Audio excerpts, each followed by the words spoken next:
चार गोरी भाभी की एक काली नंद। माँ मेरी रोटी में घी लगा दो ना। तो क्या करेगी घी खाकर, तेरे लिए नहीं है घी, सिर्फ तेरे भाई की रोटी में ही लगेगी। हाँ माँ, सही कहा। इसकी रोटी में घी लगाने की जरूरत नहीं, वैसे ही इतनी काली है और घी खा खा के और मोटी हो जाएगी। काले रंग होने के चक्कर में वैसे भी लड़के वाले इतना दहेज मांगते हैं, और अगर मोटी हो गई तब तो पता नहीं कितना मांगेंगे। वैष्णवी का काला रंग होने के कारण उसकी माँ और उसके चारों भाई उसके साथ बहुत भेदभाव करते थे। ऐसे ही कुछ दिन गुजरते हैं और पुष्पा के चारों बेटों को देखने के लिए लड़की वाले आते हैं। मुझे अपनी चारों बेटी के लिए आपके ये चारों बेटे बेहद पसंद हैं। हमारी तरफ से रिश्ता पक्का समझे।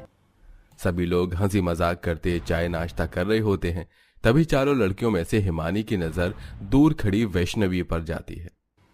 मम्मी जी, वहाँ दूर खड़ी वो लड़की कौन है काले रंग की? मैं देख रही हूँ वो कब से हमारी तरफ देखी जा रही है। वह हमारे घर की नौकरानी है बेटी। अच्छा, नौकरानी। हाँ हाँ, नौकरानी ही है। तुम चाय नाश्ता करो ना। कुछ देर बाद गंगा अपनी चारों बेटी का रिश्ता पक्का करके वहां से चली जाती है। क्योरी, तुझे कहा था ना अपना ये काला थोबड़ा लेकर अपने कमरे में रहने को, लेकिन तुझे बात समझ नहीं आई। लड़की वालों के पास आना जरूरी था अपना ये काला कलूटा मुंह लेकर। गलती हो गई माँ, माफ कर दो। कुछ दिनों बाद पूरी विधि विधान के साथ पुष्पा के चारों बेटों की शादी हो जाती है। पुष्पा गृह प्रवेश करती हुई। बाप रे बाप, मेरी चारों बहू कितनी गोरी हैं, दूध की तरह पूरा मक्खन मलाई शरीर है मेरी बहू का तो, और मेरी एक खुद की बेटी है एकदम काली कलूटी। आओ बहू, घर के अंदर आओ।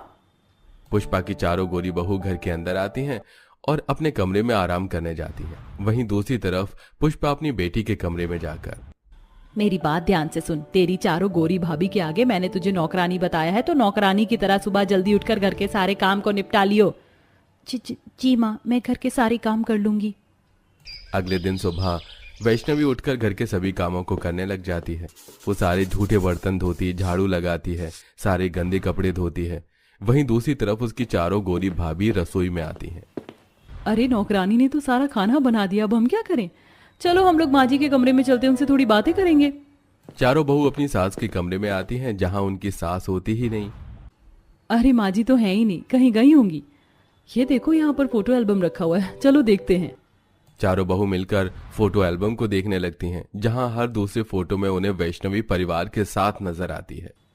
अरे यार, ये लड़की हमारे परिवार की हर तस्वीर में क्यों है? हर पूजा पाठ, बर्थडे पार्टी, शादी जैसी हर खुशी के मौके में इस लड़की की फोटो हमारे परिवार वालों के साथ। ऐसा लग रहा है जैसे कि ये नौकरानी नहीं, हमारे घर की ही सदस्य।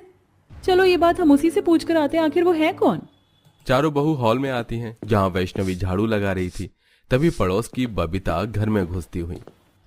अरे वैष्णवी, चार